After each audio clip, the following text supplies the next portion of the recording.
Everyone, thanks for joining me today. I'm going to show you a quick technique to make some really fun abstract faces. And I do this again. I'm going to be using my cut up Gelli printing plate, some waterproof India ink, some various papers.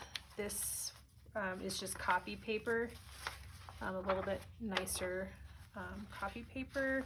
Got some vintage papers. I have some canvas, some tissue, some of my dyed papers, and this is again another practice I have of just making small bits for journaling, for my collage art, for some of my bigger sheets that I put together for collage. So I just kind of wanted to show you a real quick fun way to make a lot of faces real fast, and not, if you're not someone who likes to draw, I know that gives me a lot of anxiety, so I kind of like to do this practice because it's very freeing and fun, and you get a lot of different variables when you use this technique. So I also have a little bottle of water. I haven't tried this yet. I was gonna try and move some of the ink around after I print it.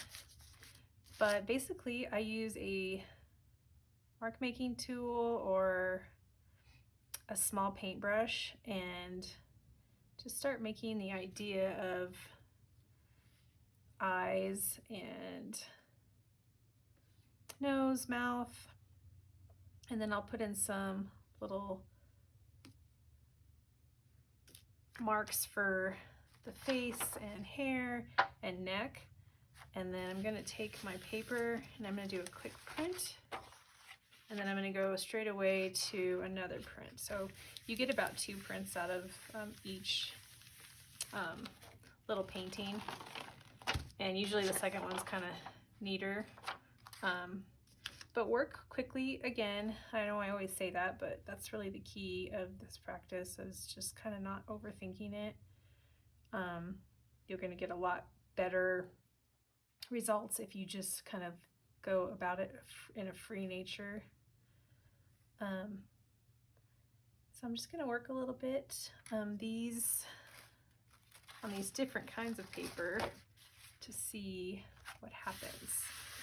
So this is like a old piece of scrapbook paper that I have, and that really soaked it up, so there's nothing left. I'm gonna go ahead and do another. And try and hold your paintbrush, different ways, and far back, and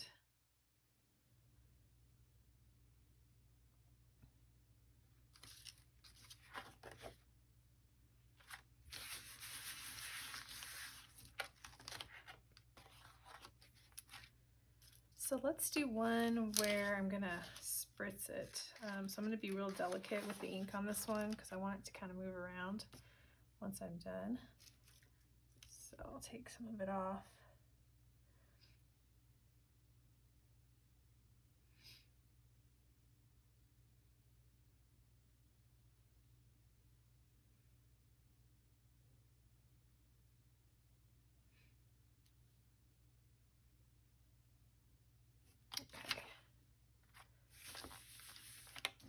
Do that, and then I'm going to quickly spritz it, see what happens.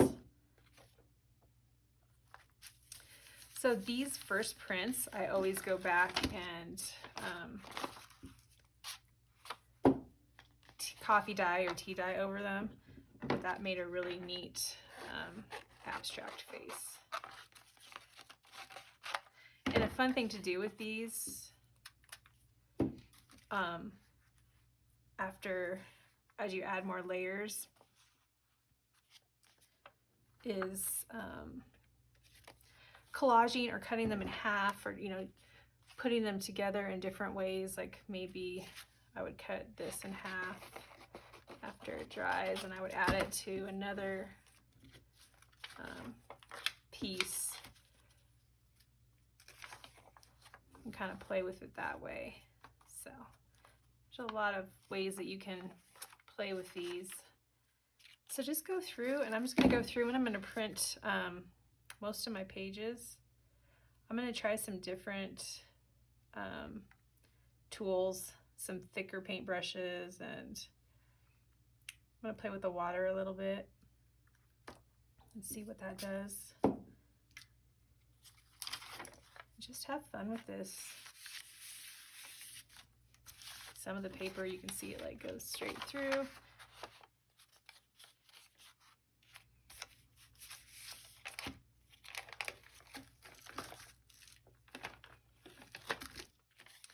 So that wasn't a good print for like a facial features, but still really neat marks. And I'll probably come back in and maybe reprint on top of that.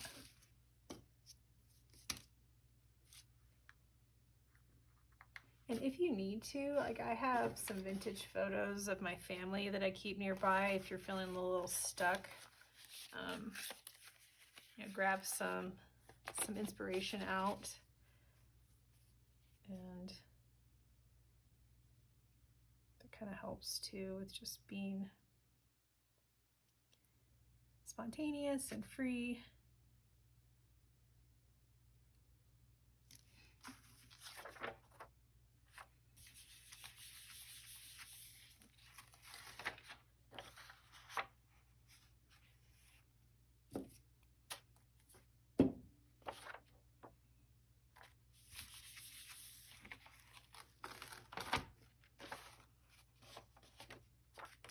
So this is one that I really liked that I did, so I'm going to try and recreate that a little bit.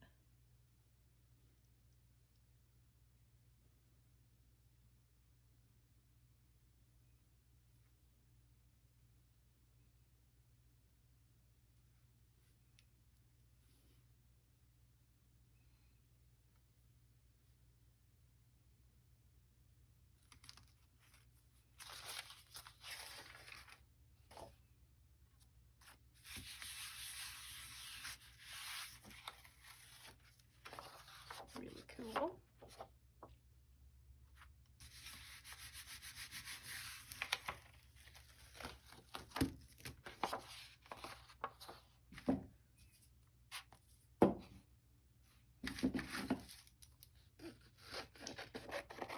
Vintage paper is really fun to work with because you don't know what kind of quality of print you're going to get on it until you start.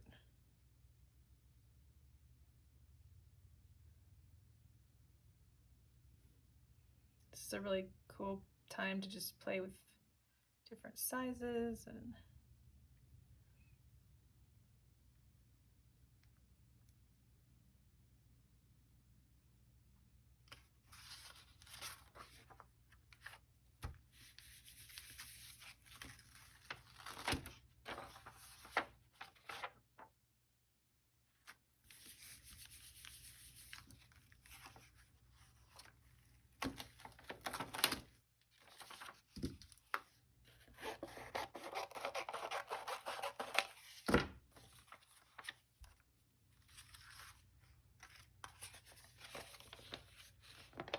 this is one of my favorite ones just because of the added water.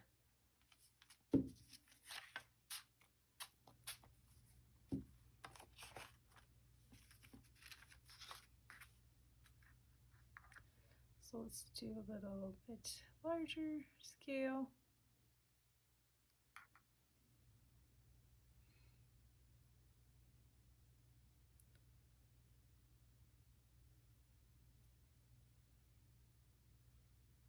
Maybe a little looser.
I don't know why for me, like just working on a jelly plate is just so much more freeing. I mean, you can just work straight on the paper, but it just gives a really neat kind of surprise to these pieces.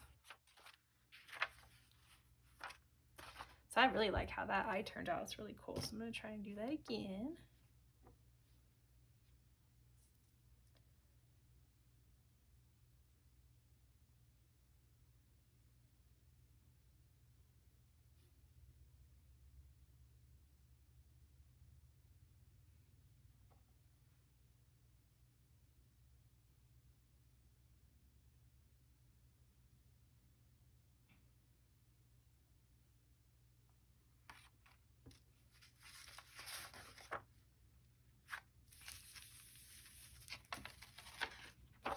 Very cool. And always with these practices, like the farther I get into it, the neater the pieces start coming out. I think it's just the process of like getting into flow state, or where you're just kind of letting go of the process. So this is just another one of my like practices where it's just amazing what comes out of it. I just wanted to share that with y'all today. And then I'm going to come back and do some more with these later. Like I'm going to add coffee dye and some other techniques. But yeah, this is one of my favorite things to do. Journal pieces. So thanks for visiting and watching me work today, and I hope to see you again all soon.